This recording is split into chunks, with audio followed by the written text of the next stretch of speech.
UJC Elektronik yang saya hormati. Saya bersama rekan saya Jai ya. Jujur dari hati yang paling dalam, tidak ada kemunafikan ini saya sampaikan. Saya sedih dan prihatin. Dan itu dididik oleh ayah saya dan agama saya, bahwa orang yang sedang terkena musibah, apakah musibah itu karena teguran Allah atau apapun namanya, kita tetap mengucapkan rasa prihatin. Jadi orang selalu berkata bahwa hanya kepada orang yang meninggal disampaikan innalillahi wa inna ilaihi raji'un. Padahal tidak.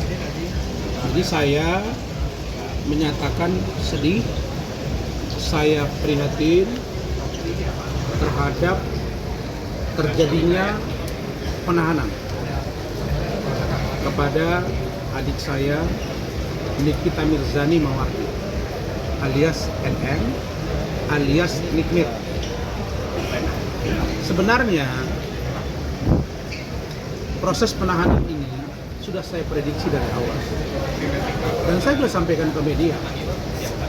Saya meyakini bahwa ketika Nikita Mirzani memenuhi panggilan sebagai tersangka dan kemudian ditunda ke tanggal 3, maksudnya itu kemarin 3 Maret, dan ditunda lagi dengan alasan kurang sehat, saya sudah sampaikan ke keluarga dan tim bahwa keyakinan saya NM ditahan, dan ternyata prediksi saya benar. Kemudian saya informasikan juga kepada teman-teman media bahwa saya tadi sudah komunikasi dengan penyidik laporan saya di Polres Metro Jakarta Selatan, dan kalau tidak besok, paling lama Kamis, setelah NM Nikita Mirzani tidak menghadiri panggilan 2 kali guna dimintai keterangan dari laporan saya dugaan penganiayaan, maka selambat-lambatnya Kamis, sesuai dengan janji penyidik kepada saya, akan dilakukan gelar, dan insya Allah tidak ada halangan akan naik sidik. Ya, saya memang slow, tapi saya meyakini bahwa penyidik profesional, dan hal ini sudah diatensi langsung oleh Pak Kapolres. Saya sudah bicara dengan Pak Kapolres melalui chat WA, Kapolres Metro Jakarta Selatan, dan beliau mengatensi, dan tidak ada halangan apapun dan tidak ada yang bisa mengintervensi apapun di kasus saya, bahwa setelah naik sidik insya Allah akan jadi tersangka.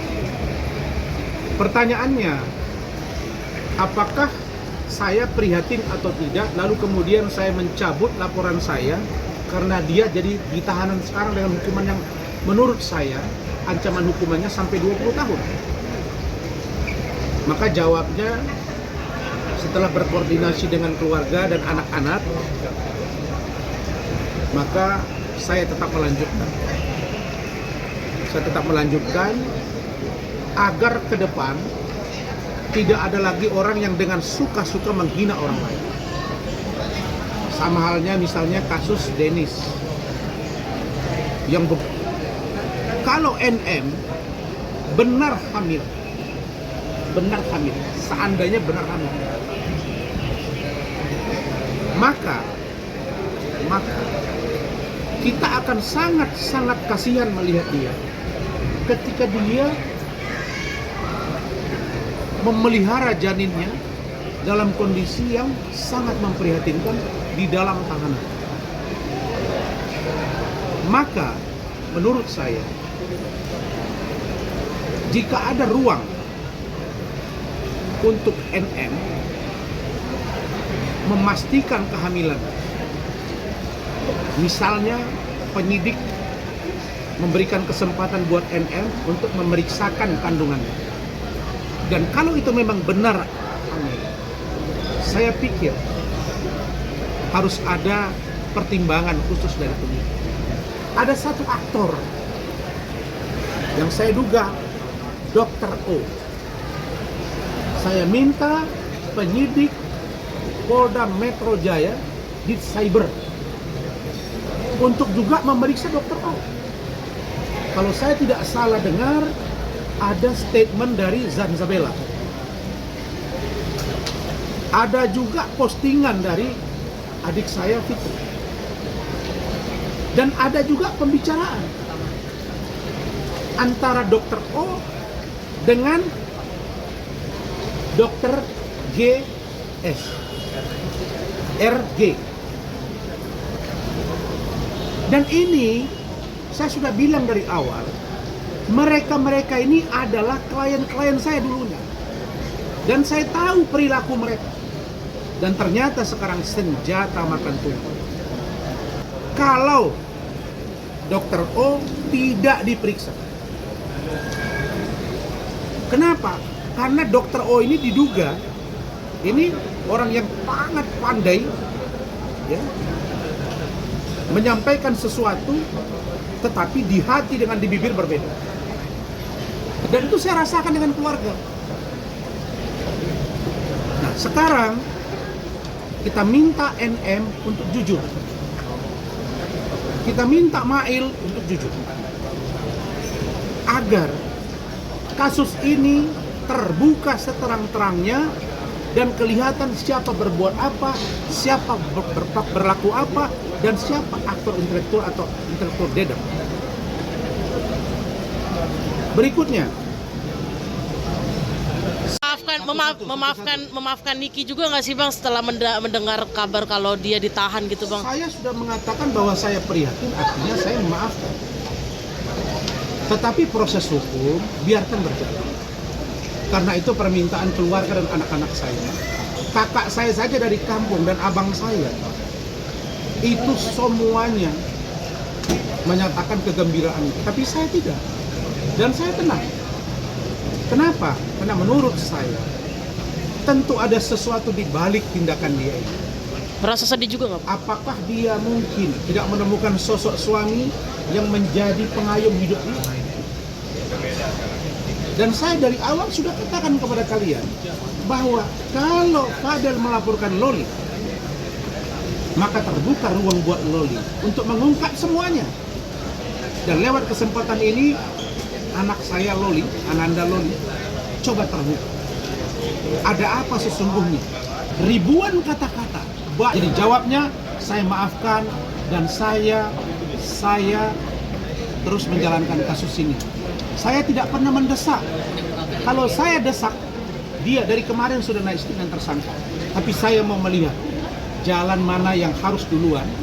Tetapi sekali lagi, walaupun NM mendoakan saya dan lain sebagainya, saya katakan bahwa usaha dia ada di manusia, tapi Allah yang menentukan. Bang, merasa sedih juga nggak sih dengan anak-anaknya? Apalagi ini bulan suci Ramadan, Bang.